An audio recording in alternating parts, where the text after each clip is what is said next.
Hello. Today I wanted to talk about seeing through objects in 3D space.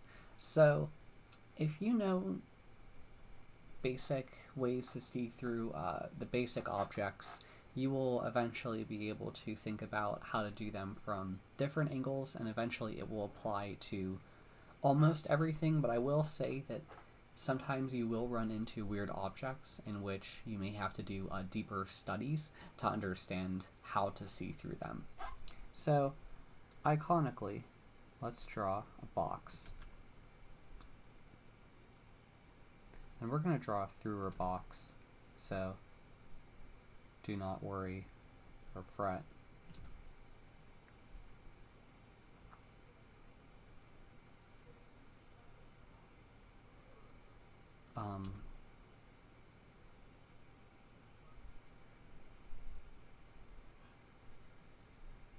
I'm just drawing a box in like a 3/4 view, kind of top down. It does help if you know the perspective that you kind of want to look at something before you're drawing it. I found that does help give you a mental model for where you want to be heading with your box. Sometimes I think jumping into things without really thinking about how it sits can be a bit of a danger. I do want to mention that, like, I can't think of things in my head, but from drawing things so many times, I seem to have developed some type of mental model. Like, some people are able to close their eyes and think of something in their head and draw it. More often than not, I think that's a very dangerous thing to do. Making assumptions can be your downfall. That's a light way to put it, I think, because of it's not always good to make assumptions based on what you think it is. I mean, that could work in an artistic light sometimes, and it could be interesting to add your own, your own way to thinking it. But I think a lot of times it could really hurt you if you were trying to capture reality. Not to say the whole purpose of art is to capture reality, but I think a lot of it starts with an understanding before you go into trying to do that.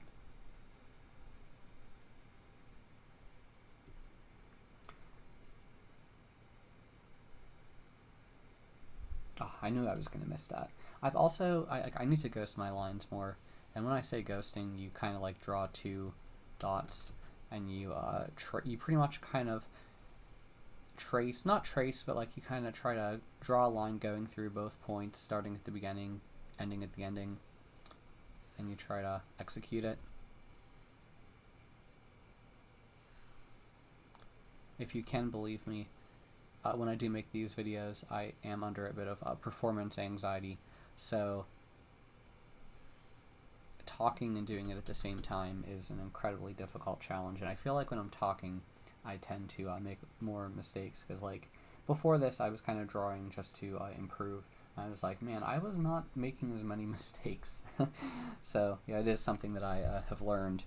And I also don't like to draw in any public places. Like, I don't like to be watched when drawing. If I know I'm being watched, I will fumble.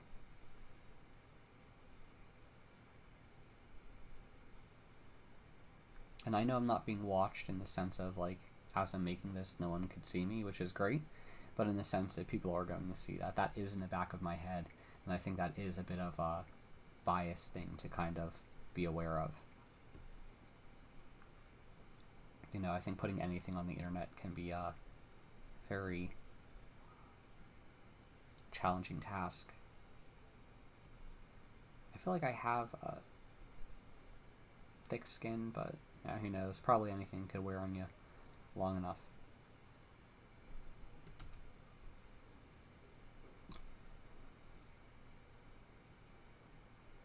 You know, when you do release stuff on the internet, there will be times when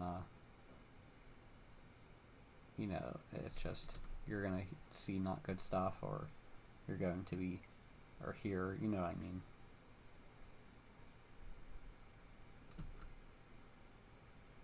But hey, that's the internet. Okay, so we have a box, not as clean as I wanted it to be.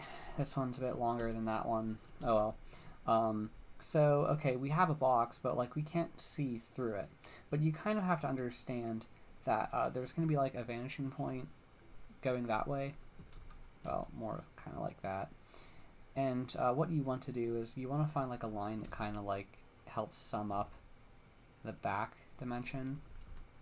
So you could kind of ghost without drawing, or you could plot some estimate points for when you're trying to figure out the how far the back dimension of a box is.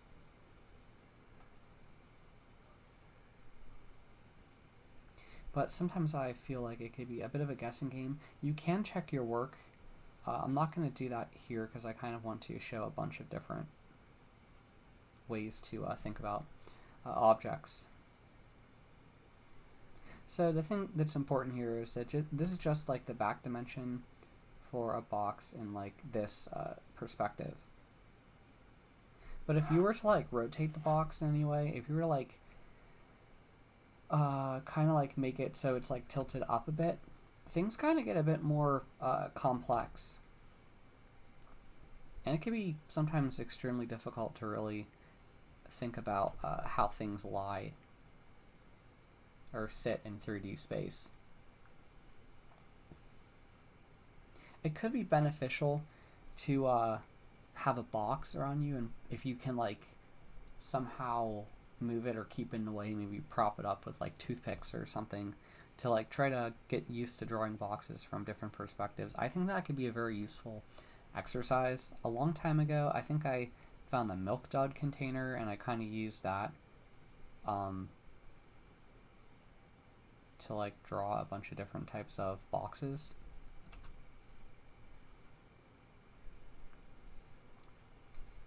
But always trying to use a real life reference can be very beneficial. I think it can be a bit dangerous drawing from a drawing. I think they can be beneficial, but I think there are good reasons why not to do that. I mean, if you have any type of box in your room, or even... I would stick to a box if you're starting out.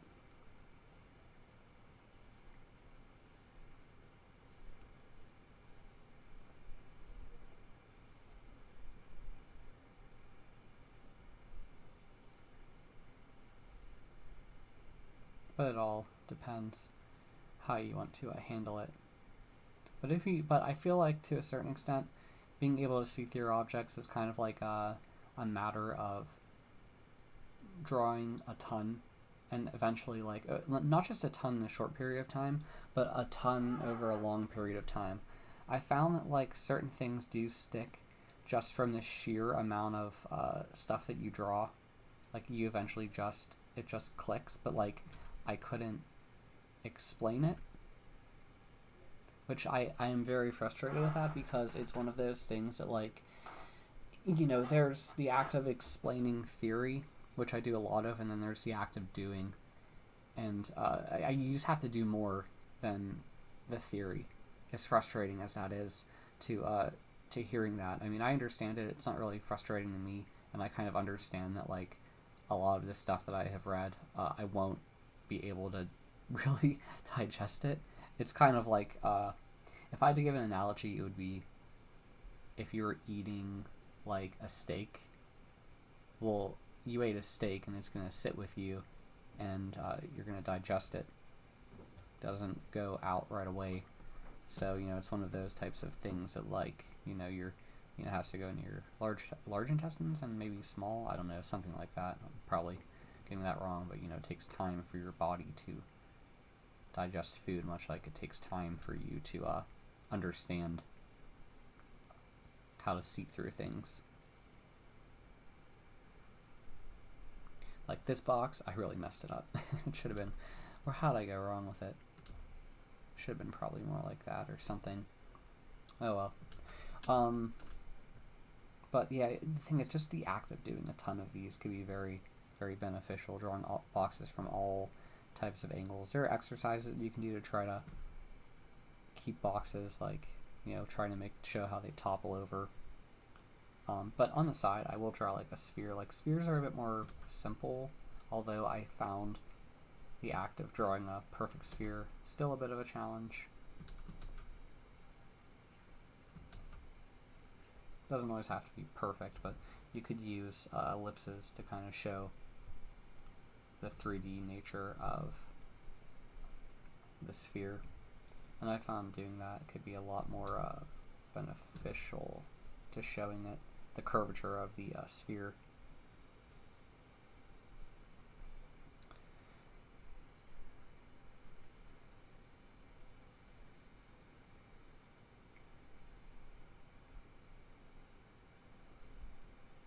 And I've always wondered, is it bad that I kind of draw things off the top of my head when it comes to boxes?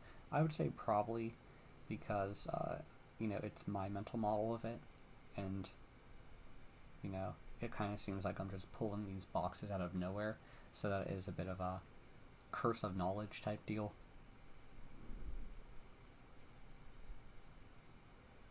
You have a box like this. Oh, sorry, I didn't draw the back dimension for this one. How do I do that?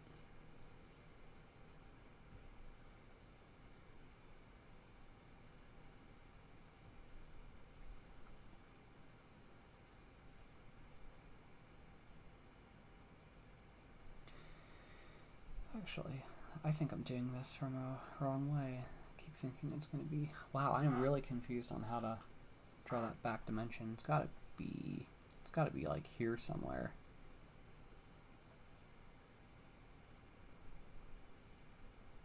Gets a bit weird. Because perhaps thinking of it like that can be a bit bizarre when it would really be more like that. But it's kind of hard to think about because there should be a dot there, but I guess it all depends how far you want to go down with it. But back to this box.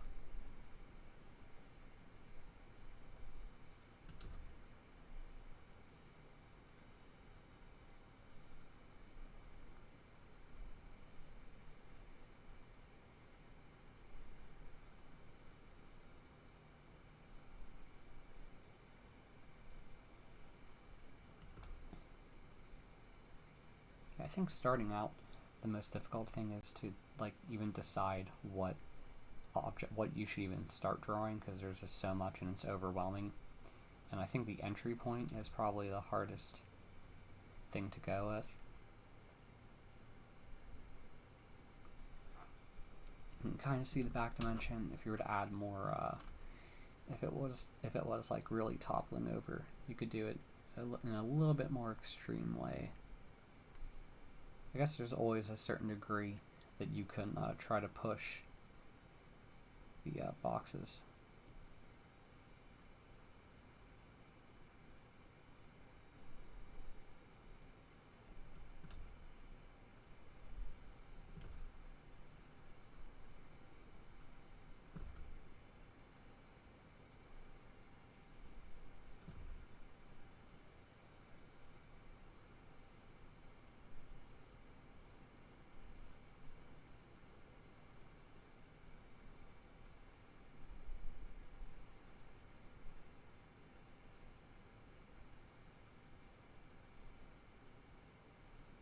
Oh, and I'll show you one that's actually going to be like toppling over. Because you really have to draw through your forms to understand the toppling of boxes.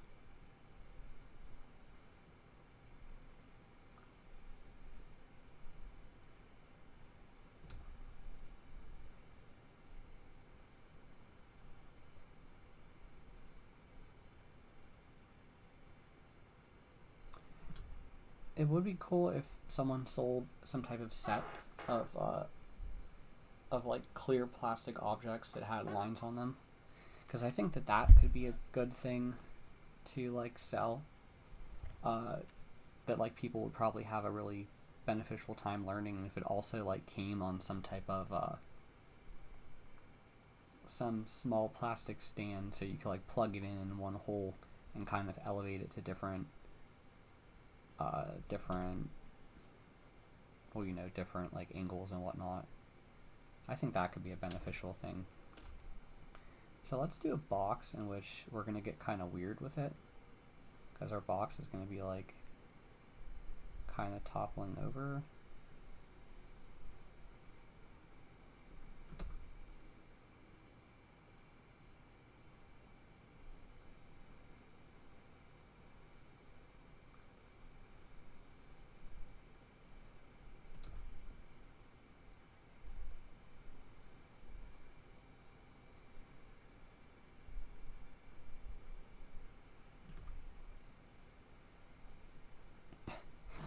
Okay, let's do this.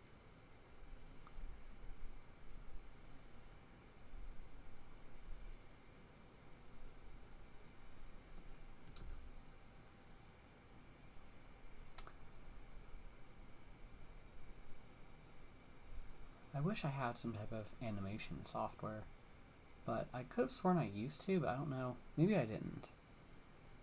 But I think maybe I could make like another example sometime showing how objects could fall in 3D space.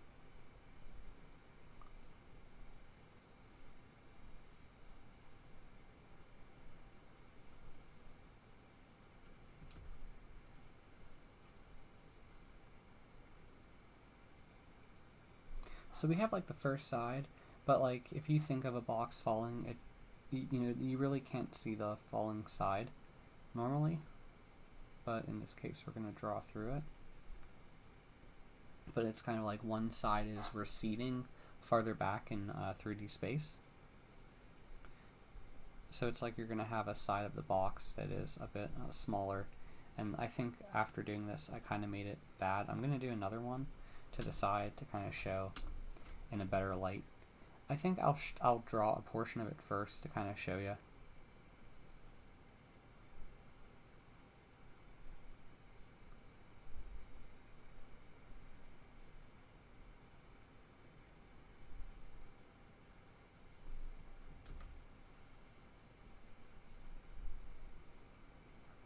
So if it was like falling relatively fast,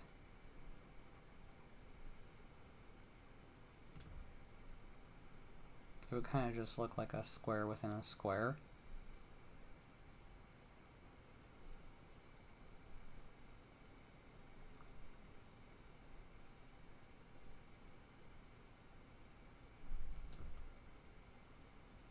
And like I said, and I'll repeat it again, just know that like the more you do this, eventually you will develop like a mental model how to do this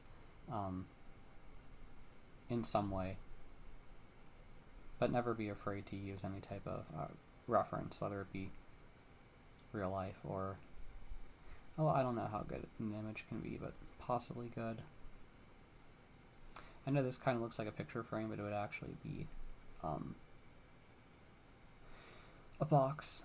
Well, maybe I should try to do that one more time, because I think there should be some degree of falling more.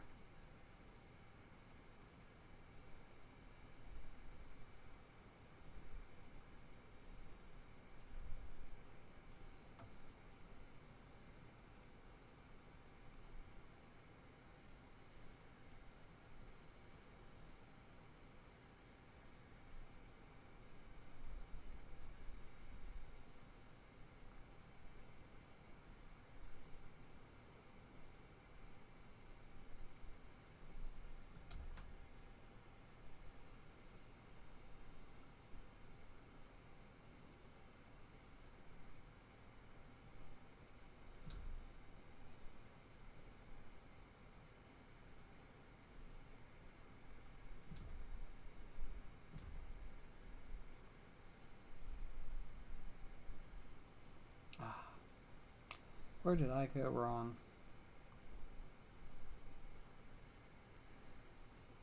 I went wrong somewhere. Probably right here. Should have been up higher. That's a bit frustrating. I should have thought this through a bit more. I'm just not liking the toppling effect, which is really, really lacking. So I'm just gonna glaze over that and kind of step on. I want to talk about a cylinder, and it kind of gets a bit weird when you have those, because it's kind of like, well, you're fighting with curvature. So you usually have a side that has a smaller degree. You usually have one that has a larger degree. Then you connect them.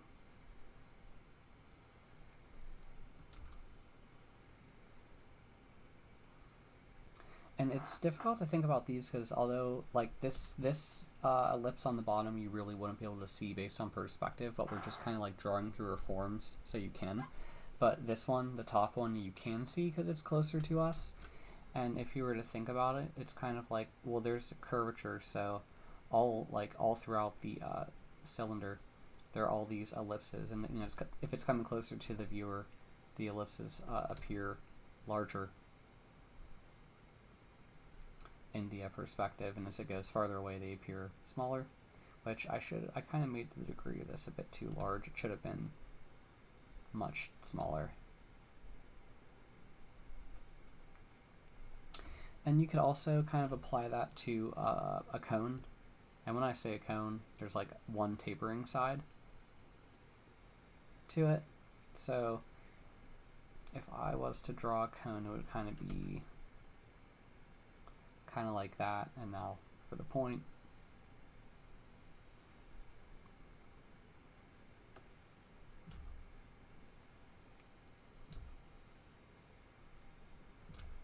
I'm going to ghost my line a little.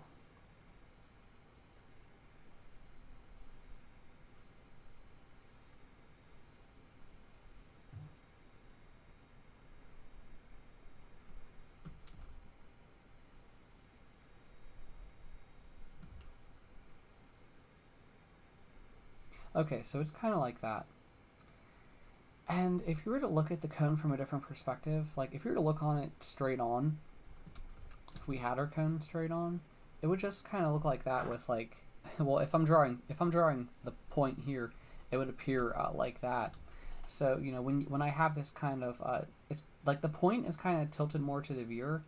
That's what I would say. I guess it would be good to demarcate that as like having a ellipse or like something here to show that it's greater of a degree than the bottom. It would kind of be like that, and just know, you know, things could look drastically different when you shift them in perspective. You may be seeing more, you may be seeing less.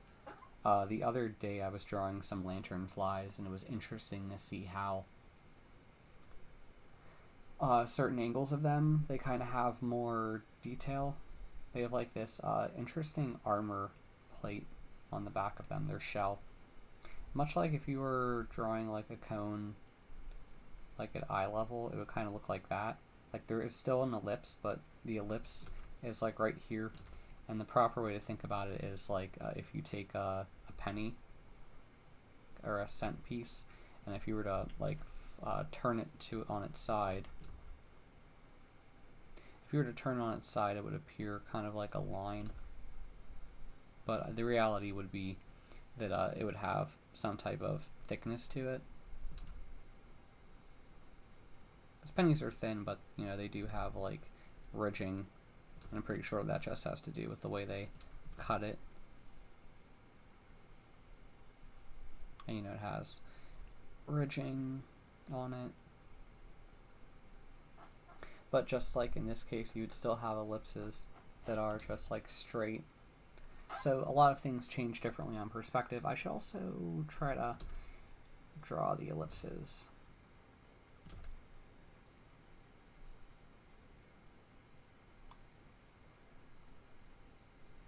And I also want to draw a pyramid. Oh, you know, I want to draw a plane. Because the cool thing about planes more often than not is that you don't have to draw through them at all, because they're 2D. So that could be a good thing to experiment with, because I think planes give a very simple exercise in showing how things sit in 3D space, much like a ribbon. Like I think a ribbon is a bit of a more complex plane.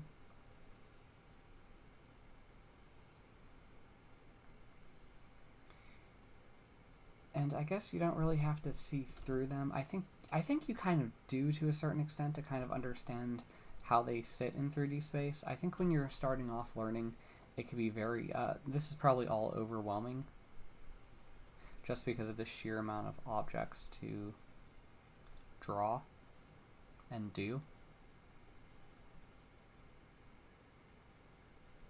But I think with ribbons, you do have to see through them, and you may be wondering what I'm meaning by that. So one technique to like draw a ribbon, you kind of like do that and you do some overlap. And the important thing to note is that like I'm going to close off the ribbon here and like this line that connects like right here, that kind of shows like the curvature of the ribbon as it twists in 3D space. So like it's like it's a really simple thing. It's a 2D object, but because you draw this overlap with it, you have to really think about the line to draw to complete it, to make it look like a ribbon in 3D space. And there are many different perspectives you can do ribbons in. It gets a bit weird, and I hope I get this right. If you had a ribbon like that, I think the normal method to do, you kind of like, I think it would kind of be like that.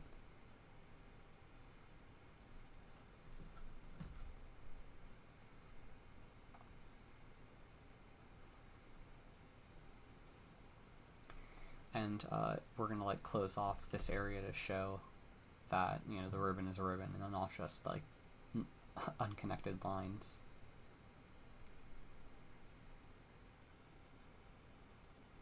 Oh, I think this one should have been more even. It should have like gone out a bit more like that. So that was my mistake. You know, kind of like that. So you really do have to think hard about it before you actually draw it. Okay, so I wanted to do a pyramid. Pyramids are interesting because they're essentially building upon a plane with a point.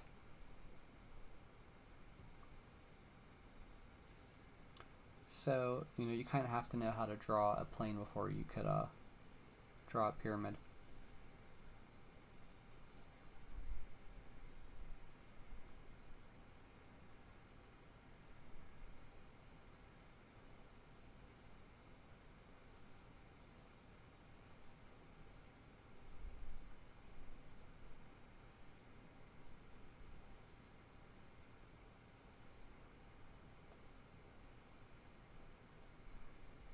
So I wanted to think of like the point of a pyramid. I kind of just defined it right here. If I wanted to be more methodical about it, if that's the right word, I probably would try to draw through the center, like find the center point of a plane. And you kind of just draw a line from like here to here, a bit off. Draw it from here to here.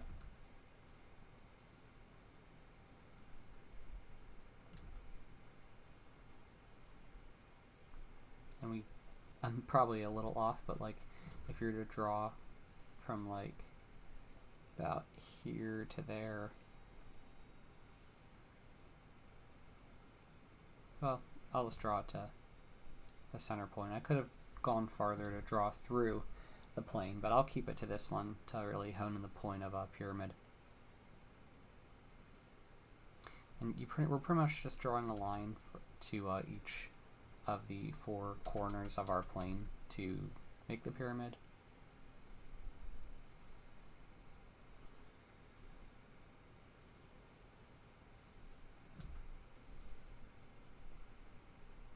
Oh, my line was a bit curved there.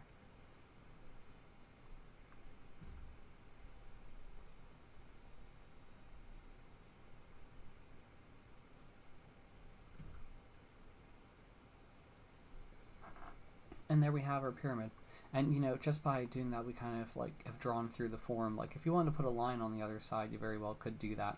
You could try to connect it, like, trying to make another plane out of all of your four planes. To show that, like, the pyramid is, like, a bunch of planes sitting in 3D space to kind of, like, stack upon each other until you eventually get to the top, which is a point.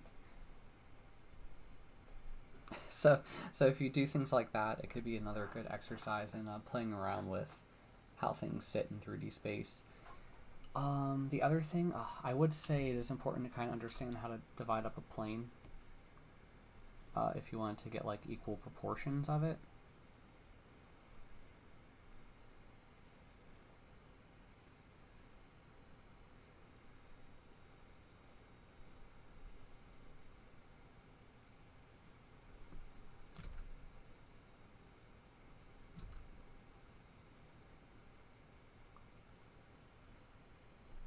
And I think what you do, as I recall,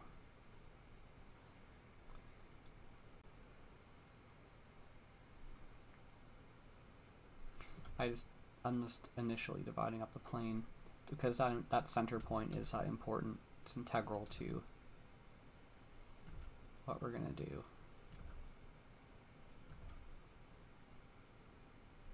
And basically, like, you could like assume a line, and the purpose of that is to we use that line to kind of like cut through the center point to that, and back down again. Oh, actually, wait, you do it to that.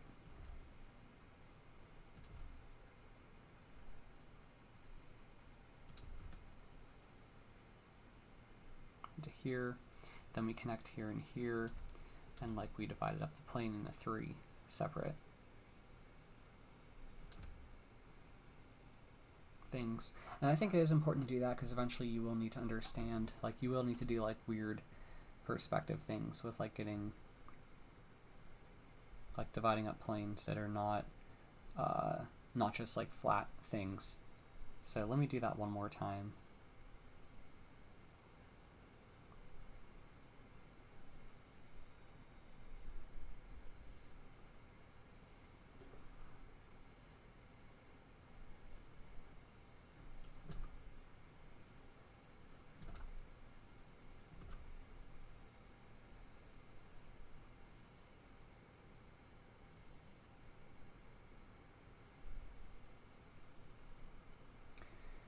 Okay, let's divide our plane up a little more.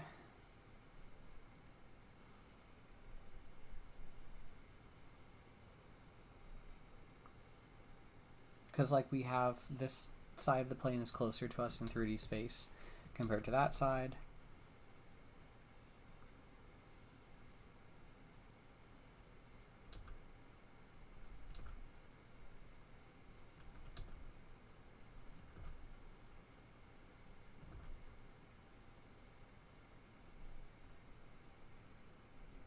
And now we're going to draw a line just anywhere on this half.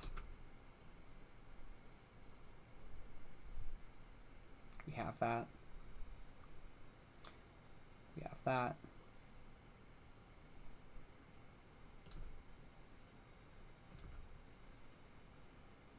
We have that. And we have that. Basically, like, I hope I did it right. I keep wondering, did I do it right? Because theoretically that should be like the first half, this should be like the second half, but that seems longer. What am I doing wrong?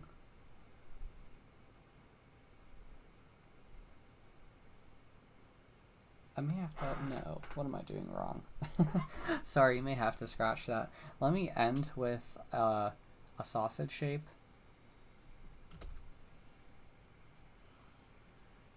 Because I just drew a sausage shape in 3D space, and the thing about that is it's really difficult to tell the curvature, because this is like, we're trying to figure out the curvature of a weird object, because before, when we had our cone, or even our cylinder, we were dealing with a thing that was like equal on both sides, but like when you have this sausage shape, it gets a bit more difficult to tell like what is what. Because it's kind of like, well, if you were to look at a sausage shape from the front, it would kind of probably look something like, well,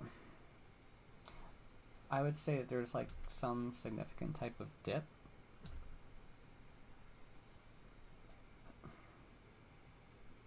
Well, it's a bit hard, because like, I guess it would kind of look like that, but there would be like some type of curvature near the middle. Maybe more like that shape.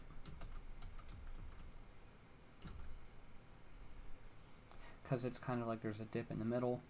But I think the important thing is to know that, like, or you could do this, you could use a series of ellipses to do that.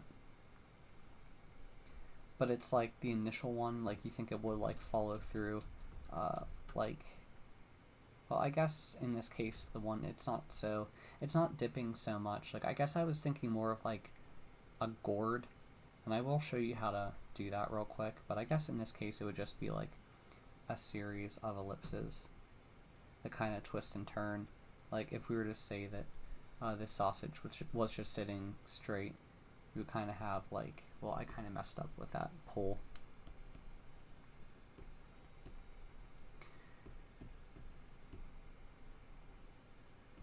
But I guess it would be more like that. But you would have like a series of ellipses kind of going through the form. I think, like, I just remember this from a really old exercise that I did a while ago in which you had like a sausage form kind of like overlapping another one, and it kind of like spilled. If you were to say it was kind of doing something like this, and you put a pull here, well, the important thing is if you were to draw those contour ellipses, well, actually it would be more of like a dip, kind of like that. We could like draw our contours over it kind of like that to emphasize the dip of the sausage shape that that is over the form. I think organics offer a different type of challenge compared, like, to draw through them. It gets very strange. I do plan to make a video to kind of talk about the difficulties in drawing organics, because there are different forms, plants. I think if you ever draw from like the human body in any way, you'll see that like there's a lot of variation based on how you view it.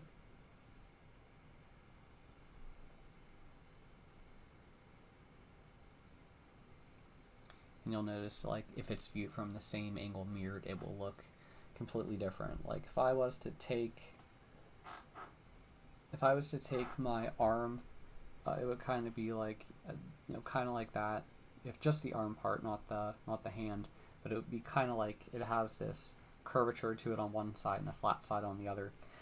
When my palm is facing me, I'm not really sure how to draw a hand so much, but if my hand was facing me in some way, it would kind of be like that. But when I face my hand away from myself, I think one's called like supination. There's the next one called pronation.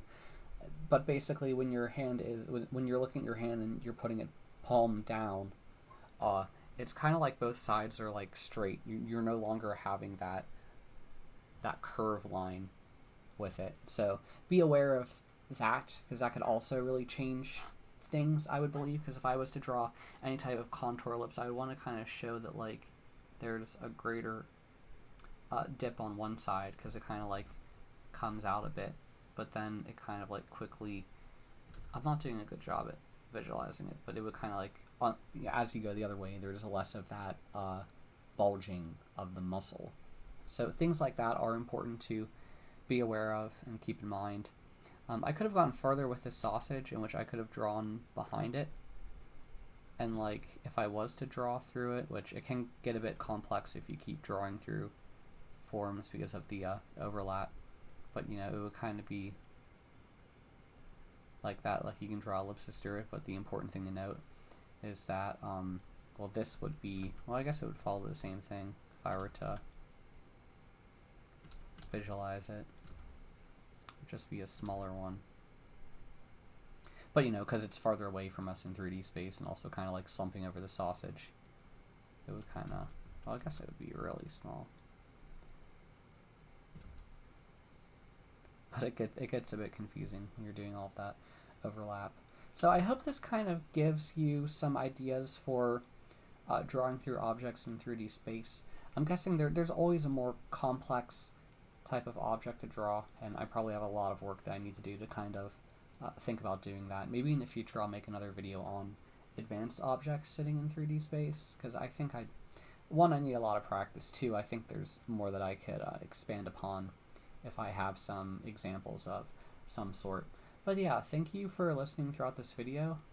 I keep thinking about this plane thing here. Maybe it should have been, I thought that should have been one chunk. That should have been two. That should have been three. But they don't look even to me. I don't know that. I keep forgetting the trick for that. But yeah, if you like the video, please like it. If you have a question, please ask below, or you could email me. And if you like my channel, please subscribe. thank you very much for listening throughout this whole video as I make some mistakes along the way. Thanks again. Bye.